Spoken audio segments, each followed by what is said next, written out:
Saint, alléluia, alléluia, gloire à Dieu. Nous te louons, nous te célébrons. Avant que nous entrons dans le temps de la parole, je veux que nous élevons ce chant Hosanna qui dit Hosanna, Hosanna. Les paroles ne sont pas difficiles. Hosanna, Hosanna, du Seigneur, tu es si élevé, tu es si haut, tu es si grand, alléluia. Hosanna, Hosanna, adorons le Dieu très haut. Hosanna, Hosanna, alléluia, Hosanna. Voilà le refrain. Hosanna, Hosanna, adorons le Dieu très haut. Hosanna, Hosanna, alléluia, Hosanna. Voilà le refrain. Comme les chérubins et les séraphins, chantons pour le Dieu très haut, prosternés dans sa présence, nous chantons pour toi, Papa. Hosanna, Hosanna, ah, Hosanna. Adorons le Dieu très haut. Hosanna, Hosanna, alléluia, Hosanna. Hosanna, Hosanna, adorons le Dieu très haut. Hosanna, Hosanna, alléluia, Hosanna. Comme les 24 vieillards autour de ton trône, portant les vases de nos prières, nous nous prosternons dans ta présence, disant Saint, Saint, Saint. Nous disons que tu es digne de recevoir toute la louange, honneur et gloire, toute puissance. Hosanna, Hosanna, Hosanna. Adorons le Dieu très haut. Hosanna, Hosanna, alléluia, Hosanna, Hosanna, Hosanna, Hosanna, Hosanna. Papa, tu es si élevé, tu es si grand. Papa, tu es si haut et pourtant tu nous embrases, tu t'approches de nous, Papa, Seigneur de la gloire. Tu nous touches, alléluia. Tu es béni, ô Père éternel. Nous voulons te célébrer, ô Papa, Seigneur Dieu Père Tout-Puissant. Nous voulons, Père éternel, comme tes anges autour de ton trône, ces chérubins, ces séraphins, Père, qui standent à l'unisson ta sainteté. Père éternel, nous voulons vraiment prosterner dans ta présence en ce moment, Père éternel. Reçois la louange que nous offrons. Reçois l'offrande, Papa, Seigneur, de nos bouches, Père éternel, que ce soit agréable, alléluia. Tu as toute la gloire. Reçois, Papa Seigneur, toute notre adoration. Reçois, Papa Seigneur, cela. Et que ce soit pour toi un culte agréable. Gloire te soit donnée au Père éternel. Béni soit ton Saint-Nom en toutes choses. Saint-Esprit de Dieu, viens dans cette atmosphère de gloire. Viens et prends contrôle de tout. Et conduis-nous dans ce partage, dans ce que tu veux nous faire comprendre et enseigner aujourd'hui. Nous voulons être scellés dans la connaissance du Christ, scellés en son amour, afin que la plénitude du Père, alléluia, se déverse et se manifeste au travers de nos vies. Oui, Saint-Esprit de Dieu, prends contrôle de tout. Je me soumets à toi entièrement. Mon frère aussi se soumet à toi. Ma sœur aussi se soumet à toi. En tant qu'enfant de Dieu, nous sommes maintenant à l'écoute. Parle-nous, édifie-nous, enseigne-nous. Alléluia. Gloire te soit donnée, alléluia. Amène-nous dans tes profondeurs. Gloire, gloire, gloire te soit donnée. Gloire soit donnée à l'éternel Dieu le Père. Et que tout en nous glorifie notre Seigneur Jésus. En son nom, nous avons ainsi prié. Amen, amen, amen. Amen. Alléluia. Amen. Mes frères, mes sœurs, gloire soit donnée à notre Seigneur Jésus, vraiment. Que chaque jour, il puisse être vraiment fier de nous, parce que vous savez, c'est la quête de notre Seigneur Jésus. Sa manière de nous aimer, c'est de se déployer afin que nous soyons rendus capables de faire l'œuvre que Père attend de nous, de l'accompagner dans cette mission. Parce que la mission de notre Seigneur Jésus, c'était diriger le royaume de Dieu le Père. Alléluia. Et comme je le disais dans le message, il s'est créé sa plateforme d'administration pour gérer ce royaume. Amen. Pour accomplir la mission que le Père lui avait confiée, et il nous a associés à cela dans le nom puissant de Jésus, et c'est ce qu'il a appelé son église. Amen. Donc partout où nous sommes des délégations de son église. Alléluia. Et le but, c'est de pouvoir, dans les règles de notre Seigneur Jésus, administrer, faire un service qui administre, alléluia, le royaume de Dieu, dont la finalité, c'est de remplir ce royaume de Dieu par des personnes qui ont cru en Christ, qui sont des rocs et qui sont entrés dans le royaume de Dieu. Parce que c'est ça que le Seigneur attend. C'est ça que notre Seigneur, notre Dieu attend, afin que le plan qu'il s'est donné, le plan de la noce finale qu'il s'est donné, afin de nous établir avec lui dans une communion comme au jardin d'Éden, soit réalisé. Alléluia. Vraiment, Saint-Esprit de Dieu, nous voulons rentrer dans cette capacité de rendre un service qui lui est agréable, dans cette capacité de lui rendre le dimanche un culte qui lui est agréable. Et aujourd'hui, je méditais, je disais, je me suis réveillée un peu avec ça, et je disais au Saint-Esprit, de quoi veux-tu que nous parlons aujourd'hui? Et il martelait dans mon esprit, c'est quoi un culte agréable? Il me dit, vous voulez aller faire le culte. Il m'a demandé à moi, tu sais c'est quoi un culte? Dis-moi c'est quoi un culte? Je me suis mise à méditer comme ça, j'ai dit, oh Seigneur, je me suis rendu compte que je n'avais pas les mots pour lui dire c'était quoi un culte. Que je parle quand même au Saint-Esprit, donc tu ne peux pas balbutier et dire n'importe quoi. Je me suis rendu compte, et il me disait, c'est quoi un culte agréable au Père? Je veux que vous parlez de ça aujourd'hui. Et je vous assure, entre 10h et 11h, j'ai ouvert la Bible, j'ai ouvert la parole, j'ai commencé comme ça à dire, mais attends, le culte agréable, le culte agréable. Amen. Mais je suis dans la paix parce que je ne parle pas de moi-même. Que le Saint-Esprit remplisse lui-même la bouche et déverse à moi-même et à vous qui êtes là et à nos frères et sœurs qui ne sont pas là ce que notre Père appelle le culte. Et ce qu'il attend quand nous disons que nous nous rassemblons pour faire le culte du Père. Alléluia. C'est l'objet, c'est le thème de notre partage en ce dimanche. Amen. Et le thème de ce que nous allons partager, c'est rendre un culte agréable à Dieu. Rendre un culte agréable à Dieu. Voilà, nous allons parler de ça. Amen. Et ça nous amène dans le verset, dans le livre de Hébreux. Et quand j'ouvrais le livre de Hébreux 12, en son verset 28,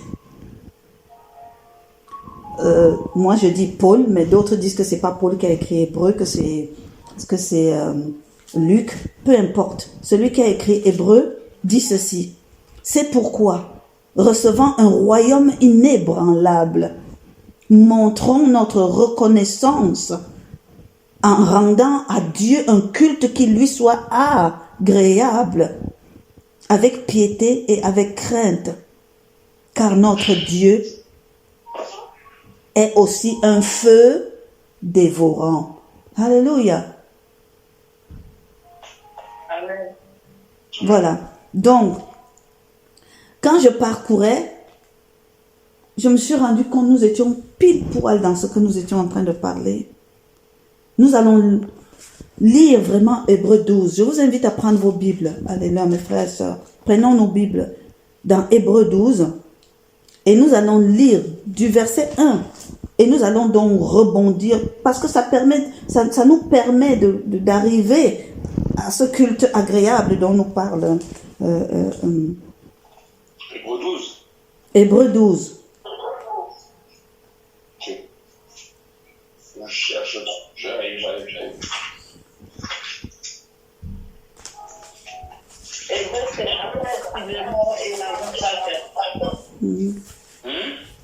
Dans le Nouveau Testament, nous sommes. Non, je sais, ma soeur, t'inquiète. Merci. Merci, ma soeur. Non, ça va, t'inquiète. Verset combien? Non, Hébreux 12, on a commencé par le verset 1, mais le verset qui nous intéresse, c'est surtout le verset, c'est le dernier verset en fait, le verset 28. D'accord. Alléluia. Alléluia. Oh, Rabaché.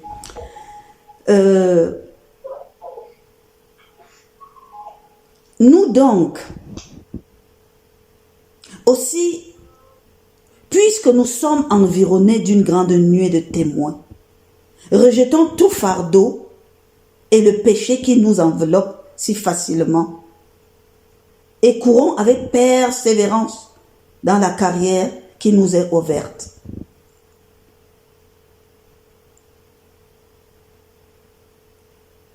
Ayant le regard sur Jésus, qui suscite la foi et l'amène à la perfection en échange de la joie qui lui était réservée.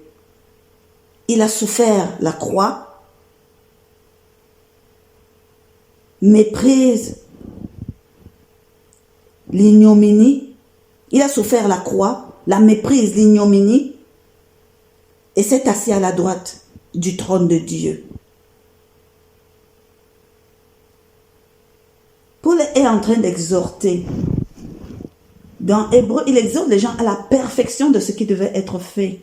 Nous disons que le thème qui nous anime aujourd'hui, c'est rendre un culte agréable au Père. Vous savez, quand on parle aux Hébreux, on parle aux gens qui avaient l'habitude de rendre un culte. On est d'accord? Les Hébreux, c'est les personnes qui sont aguerries au culte.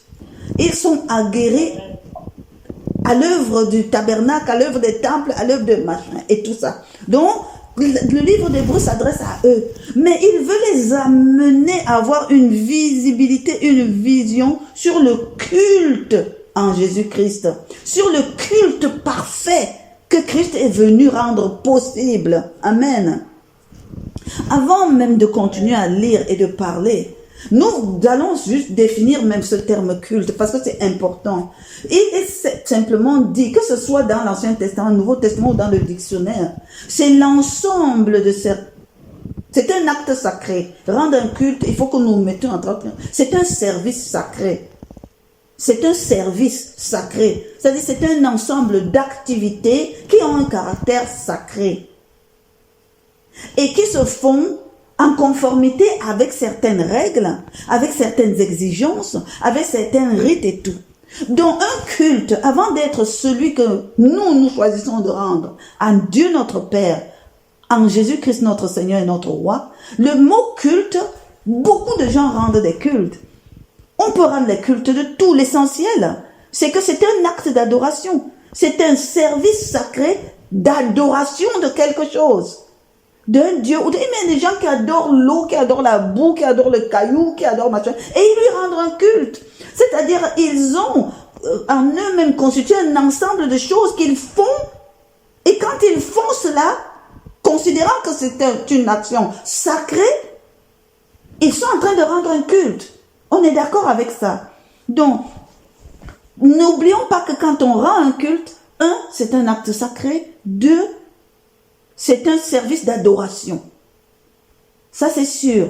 Maintenant, il y a des gens qui rendent coutumièrement, traditionnellement, les sorciers rendent culte, les magiciens rendent culte, les traditionnels rendent culte, les bouddhistes, toutes les religions rendent culte de quelque chose. Tu as quelque chose à adorer, tu le mets là et tu rends le culte. Ça, c'est une chose, c'est connu. Mais nous, même dans l'Ancien Testament, dans le tabernacle, les sacrificateurs et les lévites ont été établis pour rendre un culte au Père. Toutes ces actions-là qui contribuent à l'adoration de Dieu et tout ce qui était sacré autour constituait le culte qui était rendu à l'Éternel Dieu de gloire. Tous les actes de sacrificature, tout cela était constitué un culte à l'Éternel. Amen. Et c'était fait dans les règles de ce que la loi de l'Éternel définissait. Les Lévites devaient faire ceci, les sacrificateurs devaient faire ceci, Aaron et ses enfants devaient faire ceci, le temple devait être comme ça, l'autel devait être comme ça, et quand les gens venaient pour apporter l'offrande devait être comme ça, l'offrande devait être ceci, etc. Et ça, là, dans son ensemble, constitue l'ensemble des activités, l'ensemble des exigences pour ce service d'adoration. Amen.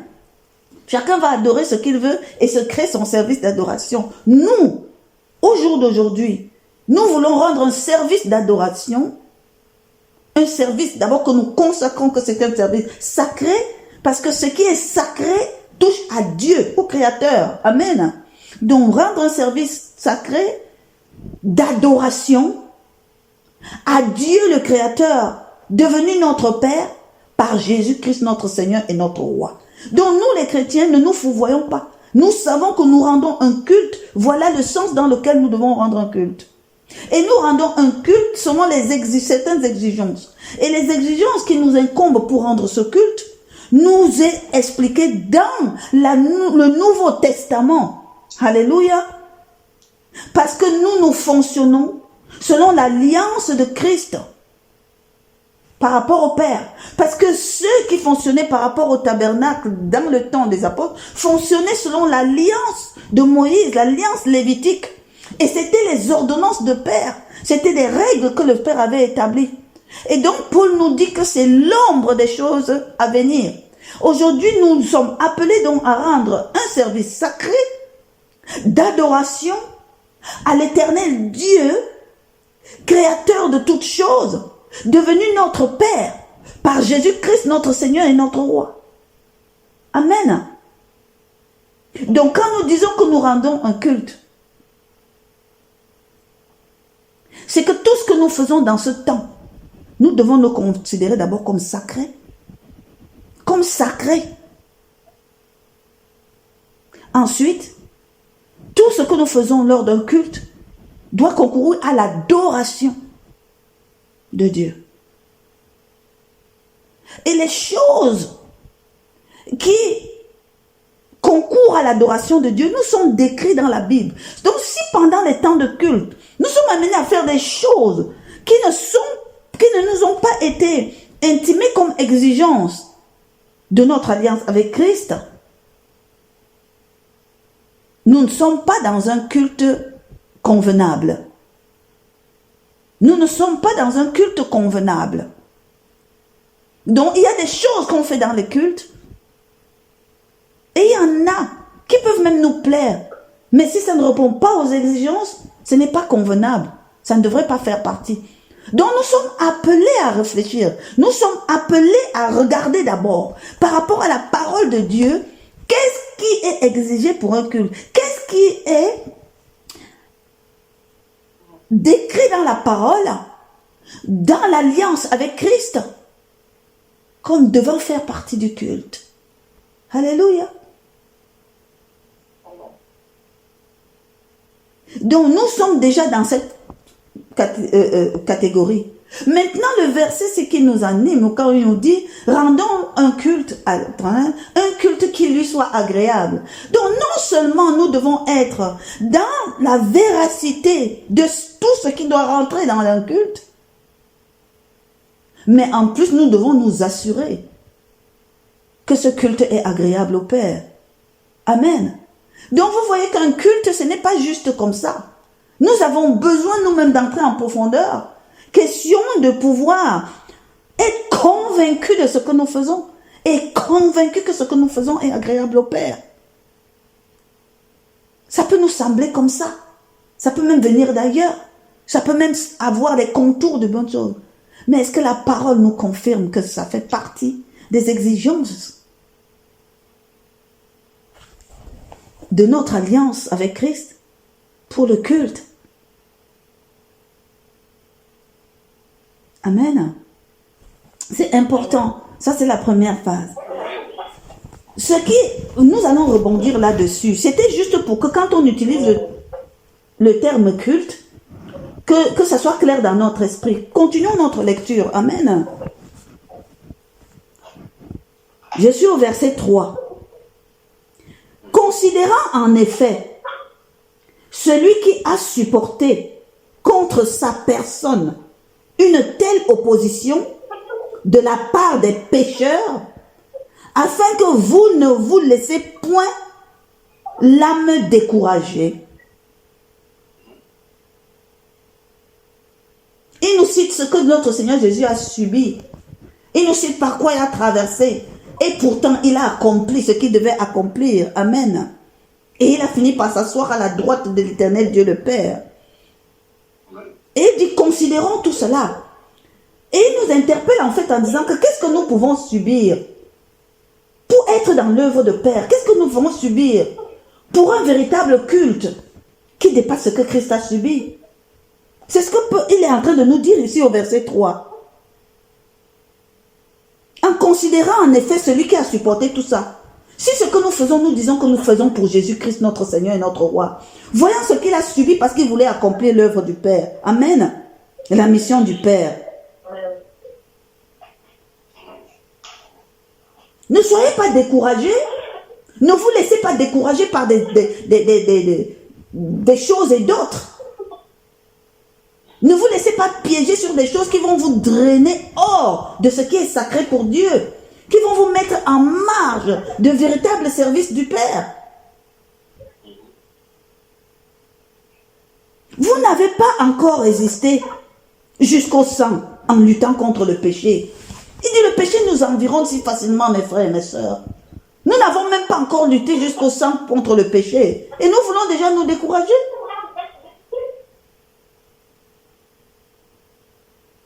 C'est important. Et vous avez oublié l'exhortation qui vous est adressée comme à des fils. Nous, quand nous nous retrouvons ensemble, dès que quelqu'un dit une chose pour reprendre son frère, ça devient un problème.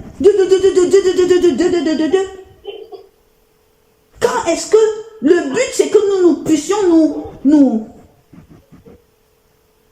ne pas nous laisser égarer du service qu'on est venu accomplir. Ne pas nous laisser égarer du service sacré, de l'adoration du Père. Parce que beaucoup de choses touchent à cette adoration. Ce n'est pas seulement nos voix qui sortent en chansonnette. Non.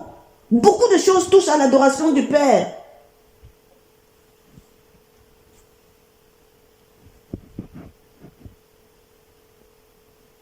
Voilà une exhortation qui est adressée. Mon fils, ne méprise pas le châtiment du Seigneur et ne perds pas courage lorsqu'il te reprend. Tu veux être en Christ, rendre un service sacré, faire un culte agréable. Le Seigneur te reprend et tu te décourages. Tu t'écartes. Tu régènes. Tu méprises le châtiment. Parce que quand tu méprises longtemps, il y a un châtiment au bout. Ne voyons pas seulement les châtiments qui peuvent être physiques ou quoi. Le véritable châtiment avec Père, c'est la mort en Christ. C'est la mort en Christ. C'est le fait qu'il te sort de sa grâce. Parce que ça, c'est possible, mes frères et mes sœurs. Ça, c'est possible.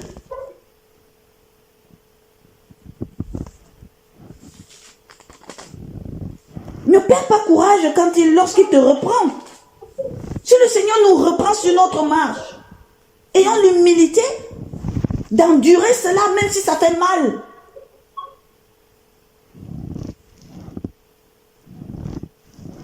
Car le Seigneur châtie celui qui l'aime.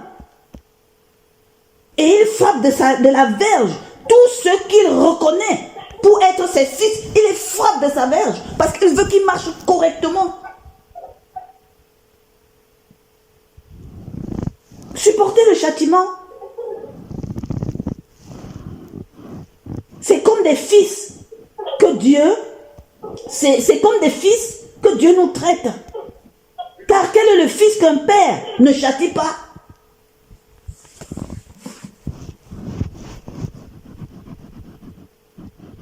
Mais si vous êtes exemptés de châtiment auquel tous ont part, vous êtes donc des enfants illégitimes. Vous n'êtes pas des fils. Il faut savoir que quand nous voulons demeurer dans nos péchés, quand on attire l'attention sur une chose, quand nous-mêmes nous voyons qu'il y a des aspects de nos vies où nous ne faisons pas les choses comme il se doit et que nous nous confortons là-dedans, nous ne sommes plus des fils. Nous sommes des fils illégitimes dont nous passons à côté de l'héritage. Que quelqu'un entende cela.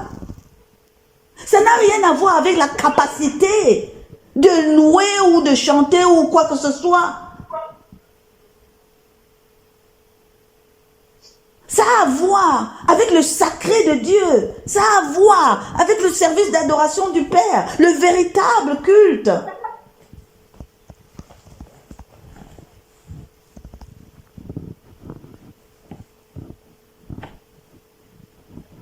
Nous ne soyons pas des enfants illégitimes. Soyons des fils. Acceptons le châtiment du Père. Acceptons la correction du Père. Acceptons de nous corriger, de nous ranger.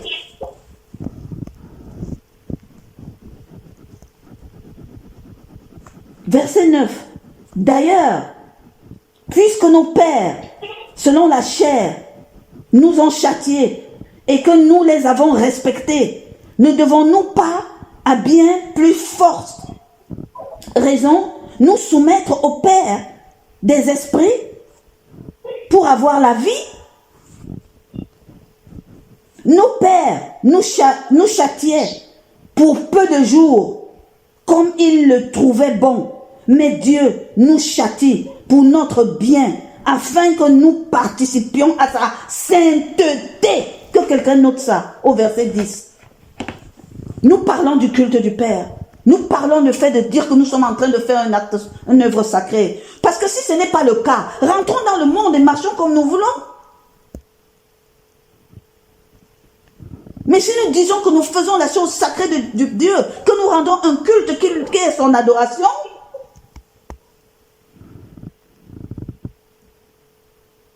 nous devons veiller à ce verset 10. Dieu nous châtie pour notre bien, afin que nous participions à sa sainteté. Il est vrai que tout châtiment semble d'abord un sujet de tristesse.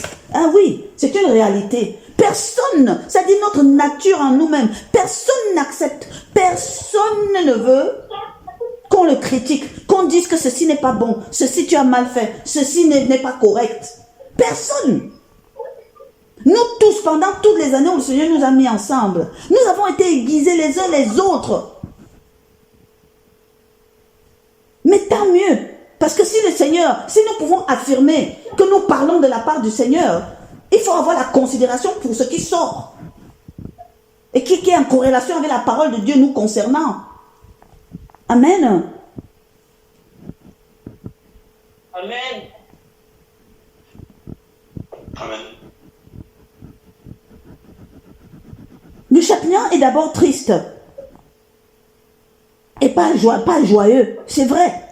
Mais il produit, entendons bien, il produit plus tard, pour ceux qui ont été ainsi exercés, il produit un fruit paisible de justice.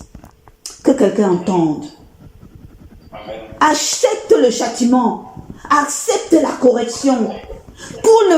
Dans un temps c'est triste, dans un temps ce n'est pas joyeux, dans un temps ça fait mal, dans un temps ça blesse les orgueils.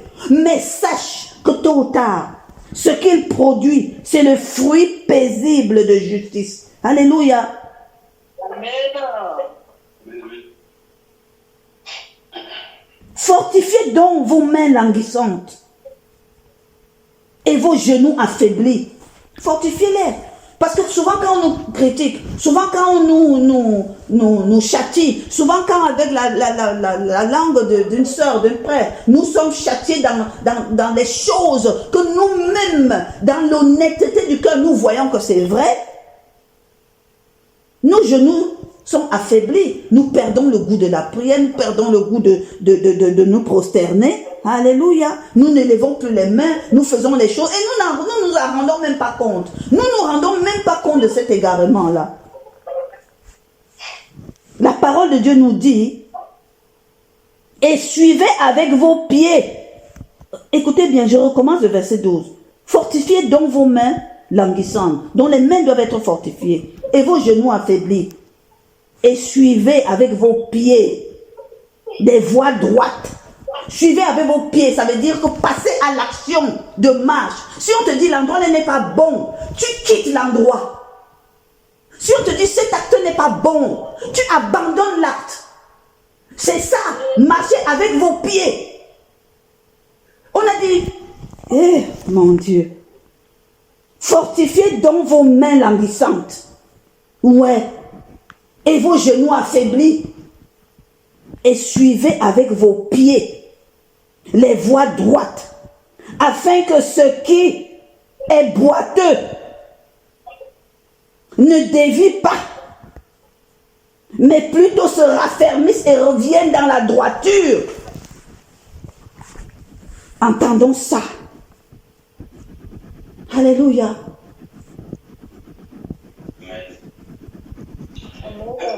Recherchez la paix avec tous et la sanctification, sans laquelle personne ne verra le Seigneur. Ici, il y a deux mots, sanctification et paix. Ça veut dire que là où il n'y a pas la sanctification, il n'y aura pas la paix. Cherchez la paix et la sanctification. S'il y a quelque chose qui n'est pas sanctifié, s'il y a quelque chose qui a une puanteur comme ça, là, de péché, de désordre, de non sacré, il n'y aura pas la paix. Alléluia. Et tout ce que vous comptez bâtir, faire, prendre, sera dans la discorde. Il n'ira nulle part, parce que la discorde n'est pas de Dieu. Et n'est pas de Christ. Et il dit, sans laquelle personne ne verra le Seigneur. Ouh, mes frères et mes sœurs, on ne peut pas faire tout ça pour ne pas voir le Seigneur. On ne peut pas faire tout ça pour ne pas voir le Seigneur. Ce n'est pas possible.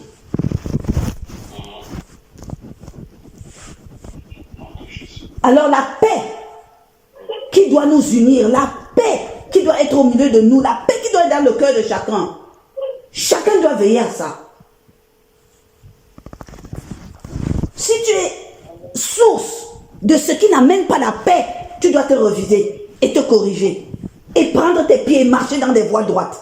Amen.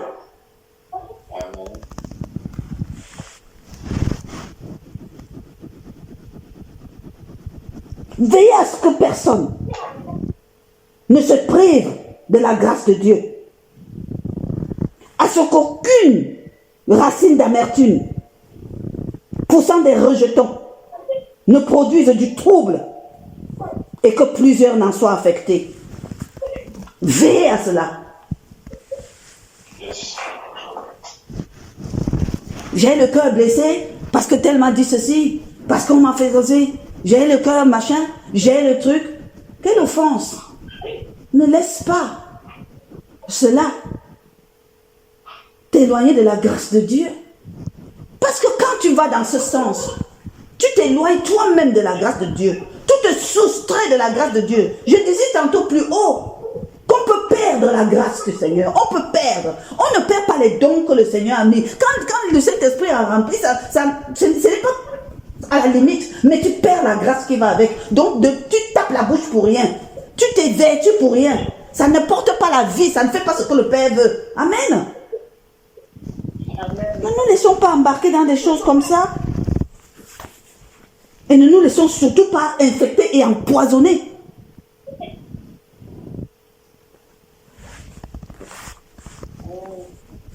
par des autres, parce que nous voulons nous laisser amadouer par les amertumes et le fait que les uns et les autres ne veulent pas supporter le châtiment. Non, non. Ou la correction. Sans correction, on va où?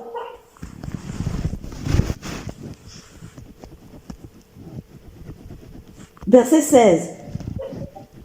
À ce qu'il n'y ait ni débauché. Écoutez.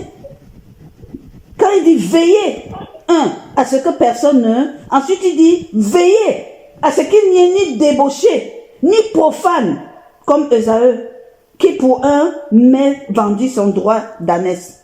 Je vais insister ici. Ni débauché. On a la débauche dans le péché, la débauche dans le dérive des pratiques. Ça c'est sûr. Mais il y a aussi ni profane. Un profane c'est un ignorant. Un profane c'est qui n'a pas conscience des véritables choses. Ne soyons pas profanes et ne posons pas les actes de profanation. Esaü avait une grâce. C'était son droit de naissance. Mais il ignorait tellement la profondeur de ça qu'il a vendu ça contre un plat de lentilles. Ne soyons pas des œufs. Le Seigneur peut nous donner ce qu'il nous a donné pendant des années là. Et en un claquement de doigts, nous perdons tout. Parce que nous n'avons pas pris conscience de la grâce et de ce que le Seigneur veut faire.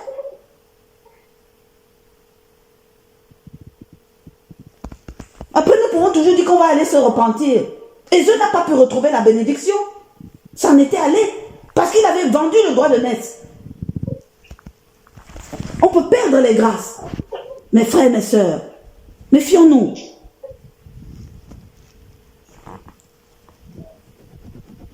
Vous savez que plus tard, voulant obtenir la bénédiction, il fut rejeté, quoiqu'il l'ait sollicité avec les larmes, car il ne put amener son père à changer ses sentiments. Dieu nous aime. Mais quand nous faisons fi de ne pas voir la correction, faire la correction, et que le châtiment tombe, ça ne change plus. Parce que Dieu n'est pas un pantin. Dieu n'est pas un pantin. Nous faisons les choses, nous pensons que nous allons inverser le cœur de Dieu. Nous allons l'amener à changer ses sentiments.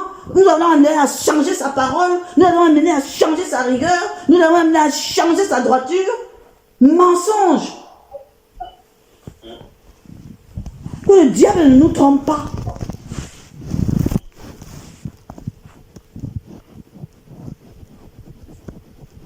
Verset 18.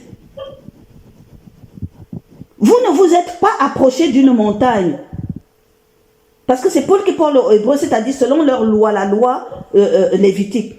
Vous ne vous êtes pas approchés d'une montagne qu'on pouvait toucher et qui était embrasée par le feu, ni de la nuée, ni des ténèbres, ni des tempêtes, de la tempête, ni du retentissement de la trompette, ni du bruit des paroles, tels que ceux qui l'entendirent demandèrent qu'il ne leur en soit pas adressé une de plus.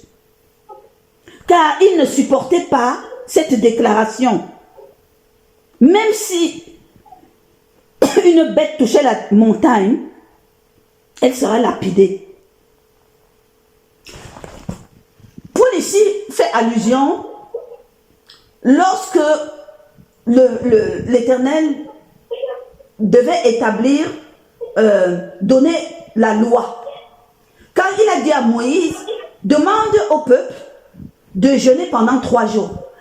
Et pendant ce temps, personne ne s'approche de la montagne. Personne ne touche la montagne. Qu'ils se tiennent à une distance. Même pas un animal. Donc veillez à ce que, tenez vos animaux là. Que même si c'est seulement un animal qui va toucher, vous en porterez la responsabilité. Tenez-vous de cette manière-là. Et toi, Moïse, tu monteras sur la montagne. Quand on a des paroles dures vis-à-vis du peuple, ils n'aiment pas entendre ça.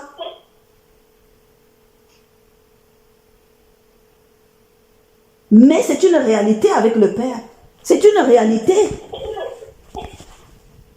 Ça semble comme ça ici dans l'Ancien Testament. Continuons.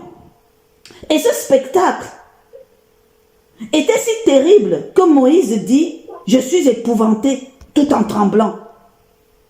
Mais vous êtes approché de la montagne de Sion, de la cité de Dieu vivant, de la Jérusalem céleste. Il parle à ceux d'aujourd'hui, de la myriade qui forme le cœur des anges, de l'assemblée des premiers nés inscrits dans les cieux, du juge qui est le Dieu de tous, des esprits des justes parvenus à la perfection, de Jésus qui est le médiateur de la nouvelle alliance, et du sang de l'aspersion qui parle mieux que celui d'Abel.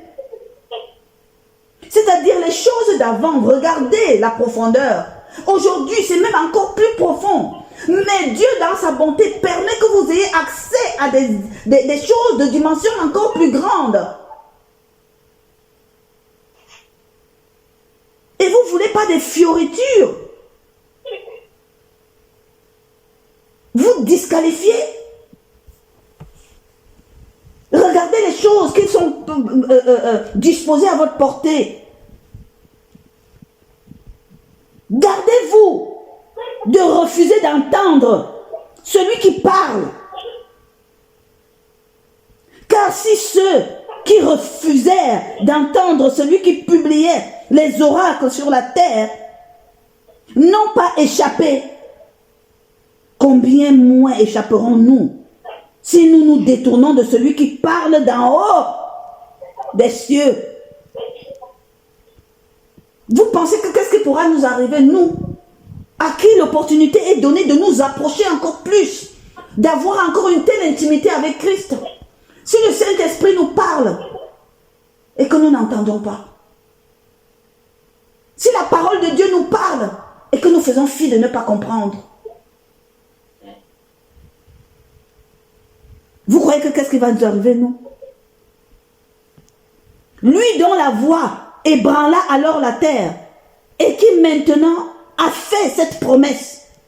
Une fois encore, j'ébranlerai non seulement la terre, mais aussi les cieux. Il a ébranlé la terre, mais il est allé ébranler les cieux pour descendre lui-même en Christ. Alléluia. Établir un royaume.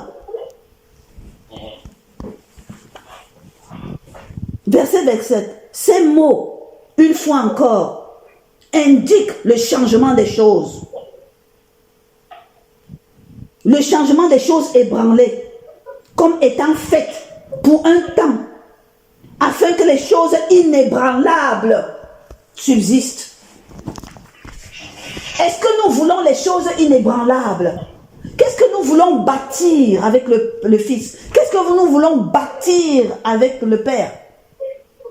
Des choses inébranlables ou des choses chaotiques, boiteuses, du fait que nous ne voulons pas être corrigés, du fait que nous ne voulons pas nous sanctifier, du fait que nous ne voulons pas nous éloigner, du fait que nous ne voulons pas être corrigés, du fait que nous ne voulons pas rechercher l'excellence du Père, du fait que nous voulons nous contenter de nos sentiments, de nos ressentiments.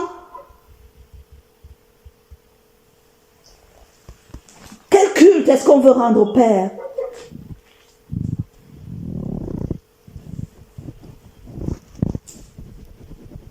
Si nous voulons les choses inébranlables, nous devons changer.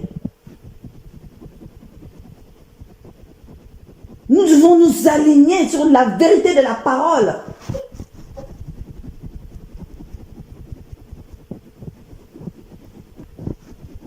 Cultiver l'intimité et entendre la voix du Saint-Esprit. Que tous ceux qui disent qu'ils entendent la voix de Dieu, qu'ils sachent que c'est le Saint-Esprit qui s'exprime au travers d'eux. Qu'ils le sachent. Et si le Saint-Esprit s'exprime, c'est que le Saint-Esprit parle de la part de Dieu.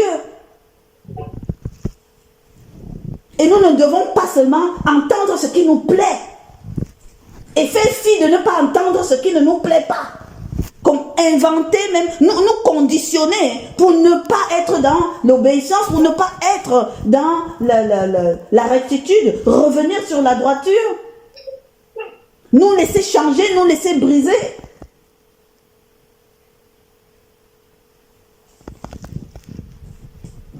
Nous ne bâtirons pas les choses inébranlables dans ce cas. Mais à quoi bon? C'est pourquoi, recevant un royaume inébranlable, parce que c'est ce que nous recevons en Jésus-Christ, c'est ce à quoi nous devons aspirer, mes frères et mes sœurs, un royaume inébranlable. Quelle que soit notre contribution à l'œuvre du Christ, au bâtissement de ce royaume, au travers de sa délégation dans son Église, alléluia. Amen. Montrons notre reconnaissance. Soyons reconnaissants du fait que nous pouvons y contribuer. Et nous pouvons montrer cette reconnaissance en rendant à Dieu un culte qui lui est agréable. Et comment le culte peut être agréable à Dieu? Paul nous dit avec piété et avec crainte. Avec piété et avec crainte. C'est des mots qui doivent frapper dans la tête de chacun. Avec piété. La piété de Dieu. Ça s'explique.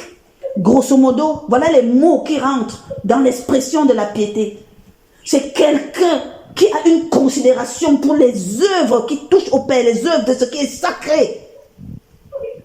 C'est quelqu'un qui a le désir de faire les choses sans honte. Quand ça touche au sacré, à l'adoration de Dieu et à Dieu, il ne doit pas avoir une once de honte, ni de déshonneur. Alléluia. C'est quelqu'un qui cultive comme ça l'honneur de Père dans ce qu'il fait. Rien ne doit venir entacher la réputation de Christ, de Dieu le Père, dans quelqu'un qui est pieux. Tu dois veiller à ça. C'est quelqu'un qui fait les choses avec modestie. Il est modeste. Je ne parle même pas de l'humilité. Je parle de la modestie. Modestie dans son âme. Modestie dans la manière d'exprimer. Quand on parle de modeste, c'est quelqu'un, même s'il est riche, tu le vois, il descend comme ça au milieu des gens, comme les autres. Il n'y a pas d'orgueil, il n'y a pas de suffisance, il n'y a pas de hauteur, il n'y a pas. Quel que soit le niveau qui est le sien, il est au milieu de ses frères comme ça là. Dans à l'unisson. Quelqu'un qui a de la piété. C'est quelqu'un qui n'est pas timide dans les choses du Père. L'évangile dit qu'il faut avoir le zèle de l'évangile de paix. C'est quelqu'un qui se lève, il n'y a pas de timidité. La parole de Dieu dit, je ne vous ai pas donné un esprit de timidité, mais un esprit de courage pour appeler Dieu Abba Père. Si tu es enfant de Dieu et que tu peux appeler Abba Père, tu ne peux pas être timide dans ces choses. Tu as du zèle, tu as le courage pour faire des choses. Mais les choses qui plaisent à Dieu, pas à toi. Quelqu'un de pieux, c'est quelqu'un qui fait les choses avec révérence. Il y a de la révérence dans les choses du Père. Amen. Puissance. Il a de l'égard pour les autres. Quelqu'un de pieux a une considération et regarde les uns et les autres comme Christ regardait. Il a de la considération pour les autres, encore plus fut-il des personnes qui sont en communion avec.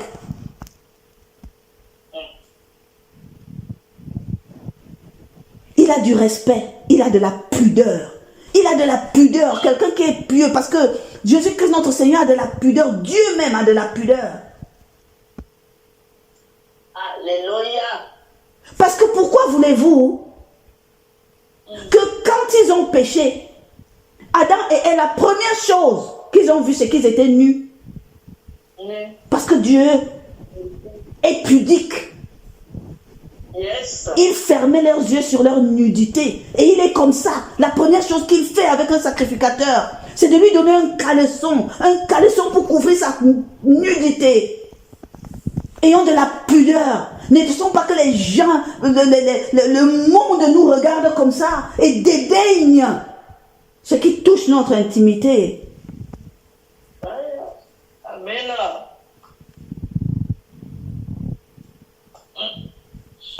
La parole de Dieu pouvait dire, Job était un homme pieux qui aimait Dieu et qui aimait les choses de Dieu. Yes. Si Job n'était pas un homme pieux, Dieu n'allait pas le choisir pour le défi qu'il avait lancé. Parce que quand on est pieux, même là où on ne comprend pas, on reste fidèle, on s'accroche.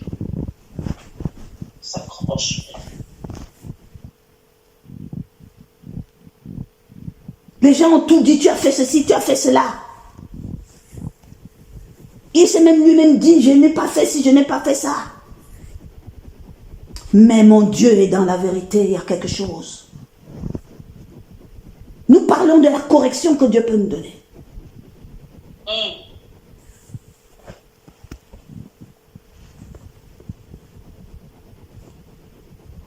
Un culte agréable à Dieu, c'est un culte où on est pieux. On a de la piété. Travaillons notre piété. Pierre, vous pouvez nous le dire, que ça fait partie des choses à travailler. Lorsque l'on veut bâtir en soi-même une nature divine. Si on dit qu'on veut marcher avec Christ, c'est parce qu'on veut ressembler à notre Seigneur. Et si on n'a pas cette nature en nous, nous n'allons nulle part. Et Pierre nous explique, dans 1 Pierre, je crois bien, de toute façon, c'est des messages que j'ai développés dans le programme de la Pâque à la Pentecôte. Travaillons notre nature divine. À la foi et à la vertu, ça ne suffit pas. Ajoutez la piété, travaillez-la. Oh, bâché. Et la crainte. Oh, la crainte. La crainte de l'Éternel. Mes frères, mes sœurs. La crainte de l'Éternel. Si nous n'avons pas la crainte de l'Éternel, nous subirons le feu dévorant du Père. La parole de Dieu peut nous dire, la crainte de l'Éternel, c'est le commencement de la sagesse de Dieu dans nos vies. Vérité. Si tu ne développes pas la crainte exige de la prudence. La crainte exige que quand tu poses un acte, tu fais la circonspection, c'est-à-dire tu analyses l'acte, tu veilles. Est-ce que je ne dégamme pas? Est-ce que ça correspond? Est-ce que c'est bon? Est-ce que c'est ça, être circonspect? Tu regardes. Tu regardes pour t'assurer que tu es dans la droite voie. Ça, c'est avoir crainte de l'Éternel. Parce que l'Éternel attire mon attention dans sa parole. Je ne veux pas être en marge de ça. La crainte exige cela. La crainte exige la discrétion. Tu dois agir, en fait, d'éviter certaines choses. Les actes que tu poses doivent être réfléchis pour éviter des choses patamment dites. Quand tu as la crainte de l'Éternel, tu as une fuite raisonnable. Tu fuis le péché. Fuis le péché. Soyez sobre, veillez, fuyez le péché. C'est une fuite raisonnable. Ce n'est pas une fuite de faiblesse. Ce n'est pas une fuite non, c'est une fuite raisonnable.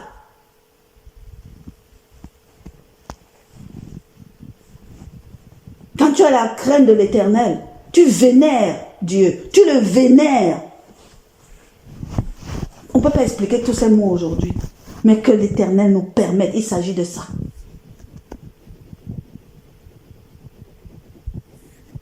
Que nous puissions évoluer dans la profondeur de sa connaissance.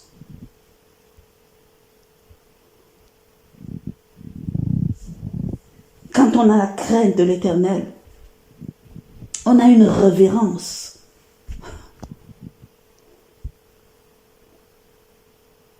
On est même dans un état anxieux. Je ne dis pas qu'on a peur, on n'a pas peur. Je ne dis pas qu'on n'est pas confiant, non.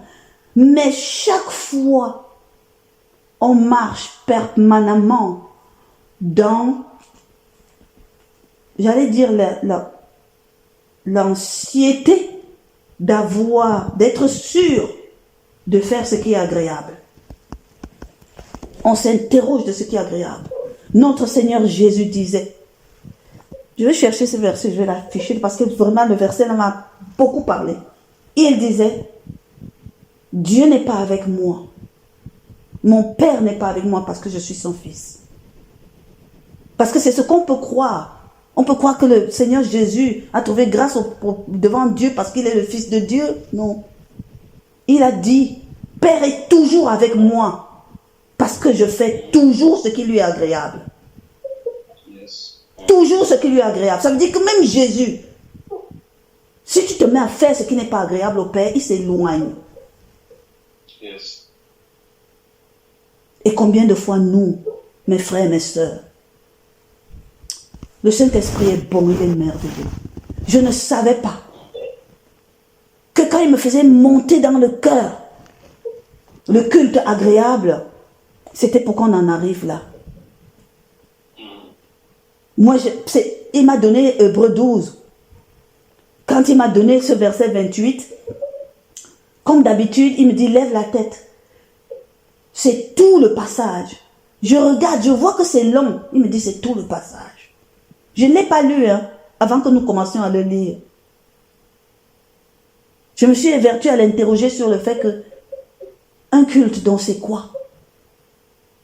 Et je rends grâce de la façon dont le Saint-Esprit travaille avec moi. Béni sois-tu, oh, une marionnette parfaite entre tes mains. Je ne suis qu'un déversoir.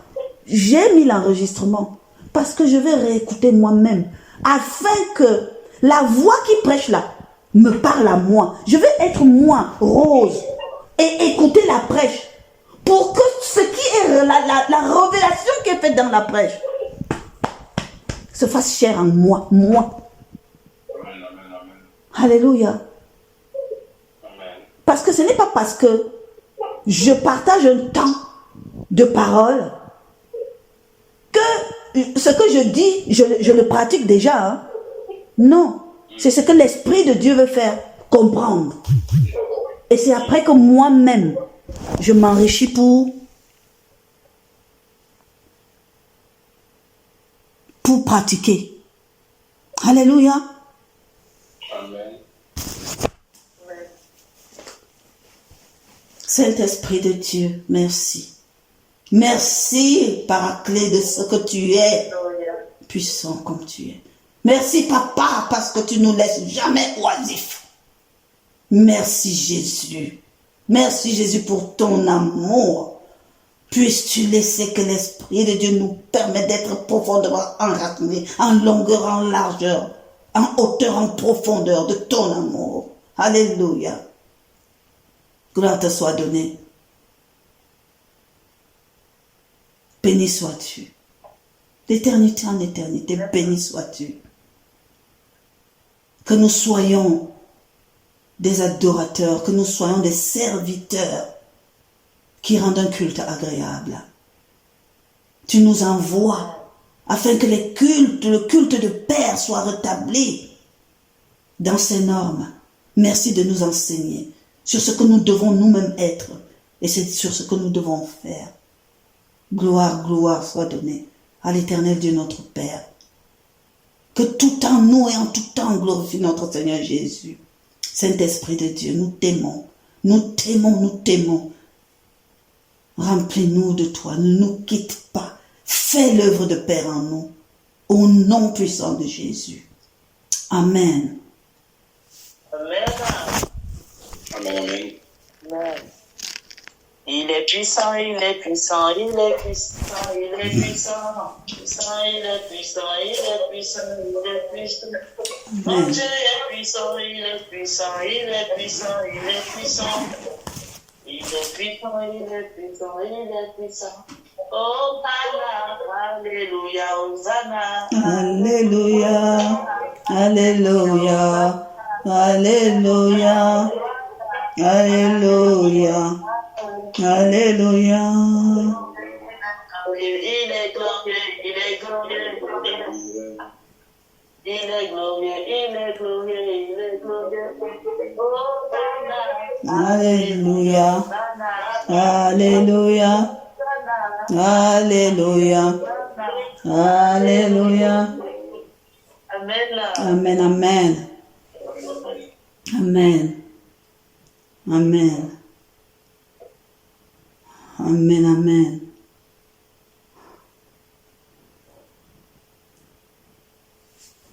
Ah, va shaker.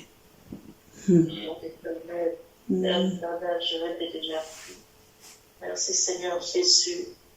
Nous avons parlé au travers de ta servante. Merci Père éternel parce que par ces paroles encore, Père éternel, par cette nourriture encore quotidienne que tu nous donnes, Père éternel, tu nous aiguises, Seigneur, à te rendre un culte agréable, un culte qui te plaît, un culte qui plaît à Dieu. Oh Père éternel, merci pour la connaissance que tu nous as donnée aujourd'hui. Merci Père que cette prédication s'attache à nos cœurs, Père éternel, afin que nous puissions marcher, Père éternel, dans cette révélation que tu nous as donnée dans notre vie. Père éternel, nous voulons te plaire, nous voulons faire des choses qui te glorifient, et au nom de ton nom, afin que Père éternel, nous soyons agréables au-devant de toi, non pas pour agréable au-devant de non, non, mais pour toi, notre Seigneur et Sauveur Jésus-Christ de Nazareth, notre Dieu. Oh Père éternel, merci pour ce temps de grâce, pour cet enseignement. Merci pour ta servante aussi que tu as utilisé puissamment. Oh Père éternel, merci parce que tu as fait de l'un canal de bénédiction, un canal pour former tes enfants. Père, merci pour cette grâce que tu nous as donnée. Merci pour sa vie. Continue, Seigneur, de la fortifier. Continue, Père éternel, de l'enseigner afin que nous puissions puiser aussi, Papa, au nom de sang de Jésus-Christ. Nous bénissons ton nom pour ce temps de grâce. Merci pour pour la parole. Que ton nom soit élevé, que ton nom soit glorifié. Amen. Amen, amen, amen, amen, amen. En tout cas, moi, je veux juste, dire un peu ce qui m'a marqué. Parce que même quand ses enfants, ils faisaient, lui, en gros, dans le doute, il allait demander pardon au Seigneur pour ses enfants, alors qu'il n'avait même pas la preuve et tout que ses enfants, ils marchaient de travers.